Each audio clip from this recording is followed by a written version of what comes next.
Tutoriel pour créer une nouvelle proposition d'action. Bonjour à tous, dans ce tutoriel je vais vous expliquer comment créer une proposition d'action sur la plateforme. Pour rappel, l'objectif en publiant une proposition d'action est de partager avec nous et avec les autres utilisateurs de la plateforme une idée de projet à réaliser. Si votre idée est intéressante et séduit un nombre significatif de membres, elle sera alors soumise au vote de la communauté pour être transformée en véritable projet qui sera budgétisé et réalisé concrètement.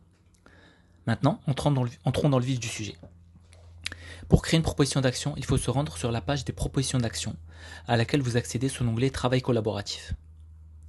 Ensuite, cliquez sur le bouton Créer une proposition.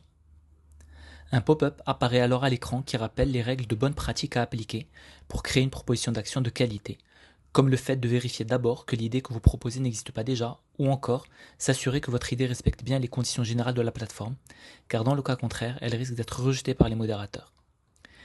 Si vous souhaitez que ce pop-up ne s'affiche plus la prochaine fois que vous voudrez créer une proposition d'action, il vous suffit de cocher la case « Ne plus afficher ». Entrons maintenant dans le processus de création proprement dit. Le formulaire de création d'une nouvelle proposition d'action comporte de nombreux champs. Certains sont obligatoires, d'autres facultatifs. Ceux qui sont obligatoires comportent une étoile à côté du libellé du champ. Une fois que vous avez donné un titre à votre idée, qui ne doit pas être trop long, 90 caractères au maximum, il faut lui attribuer une ou plusieurs catégories, 3 au maximum. Ces catégories permettent aux autres utilisateurs de filtrer, trier la liste des propositions d'action. Ensuite, il faut préciser la localisation géographique de la proposition d'action. Est-ce que l'idée concerne le monde entier ou plutôt un projet qui doit être réalisé dans un lieu plus ou moins précis ? Par exemple, si votre projet consiste à construire une boulangerie à Gaza, alors il faut commencer par sélectionner le pays Palestine, puis parmi les villes disponibles, choisir Gaza. Si la ville n'apparaît pas, juste en scrollant avec la molette de votre souris, commencez à saisir les premières lettres de la ville en question, elle devrait alors apparaître dans la liste.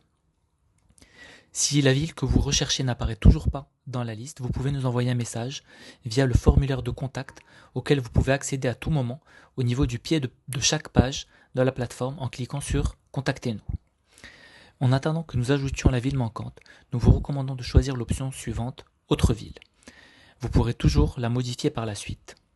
Si le projet concerne un pays tout entier et non une ville en particulier, vous pouvez sélectionner l'option « Toutes les villes » dans la liste déroulante des villes. Et si la proposition d'action concerne le monde entier, alors dans le champ Pays, sélectionnez le choix Monde et dans le champ Ville, choisissez toutes les villes du monde. Les 3 champs suivants consistent à énumérer la liste des objectifs de votre proposition d'action, puis la liste des besoins pour parvenir à réaliser cette proposition, et enfin la liste des difficultés à prévoir pour mener à bien cette proposition. Dans ces 3 champs, il est très important de cliquer à chaque fois sur le bouton « Ajouter » ou taper sur la touche « Entrée » de votre clavier une fois que vous avez fini de saisir votre texte. Sinon, ce que vous avez saisi n'est pas pris en compte.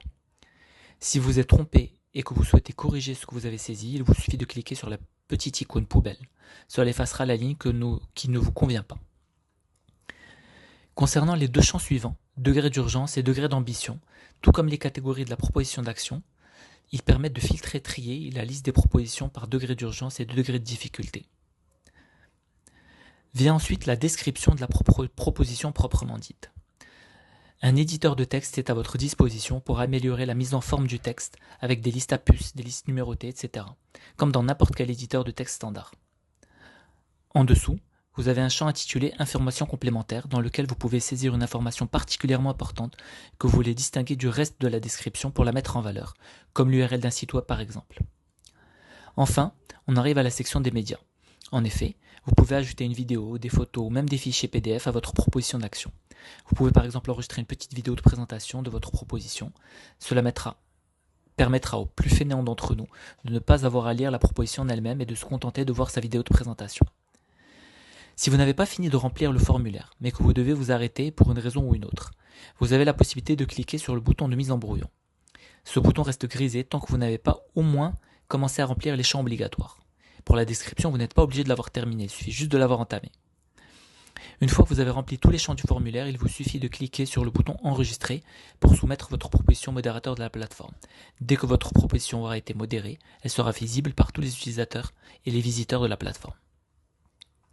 Mais avant de cliquer sur le bouton enregistrer, nous vous recommandons fortement de penser à traduire votre proposition d'action dans d'autres langues afin de la rendre accessible à des personnes qui ne parleraient pas la même langue que vous. Car je vous rappelle que même si la plateforme est trilingue, il n'y a pas de traduction automatique. Donc pour traduire votre proposition d'action, il suffit de cliquer sur le bouton ajouter une traduction. Un pop-up apparaîtra alors à l'écran qui comporte les mêmes champs que le formulaire principal, si ce n'est le petit sélecteur de langue situé en haut dans un coin et qui permet de choisir l'une des langues disponibles dans laquelle vous souhaitez ajouter une traduction. Une fois que vous avez terminé de remplir tous les champs, il ne vous reste plus qu'à décider si vous souhaitez enregistrer cette traduction ou ajouter la dernière traduction manquante. Et dans ce cas, il suffit de cliquer à nouveau sur le bouton ajouter une traduction. Une fois que vous avez terminé d'ajouter toutes les traductions, il est très important de cliquer sur le bouton enregistrer à chaque étape afin de sauvegarder ce que vous avez saisi. Ce n'est qu'après le clic sur le bouton enregistrer se trouvant dans le formulaire principal que votre proposition sera effectivement enregistrée et soumise à modération. Voilà, c'est tout pour ce tutoriel. D'autres tutoriels sont disponibles, comme par exemple pour expliquer comment modifier une proposition d'action que vous avez déjà créée. Je vous remercie de m'avoir écouté. Il ne me reste plus qu'à vous souhaiter une bonne navigation sur notre plateforme.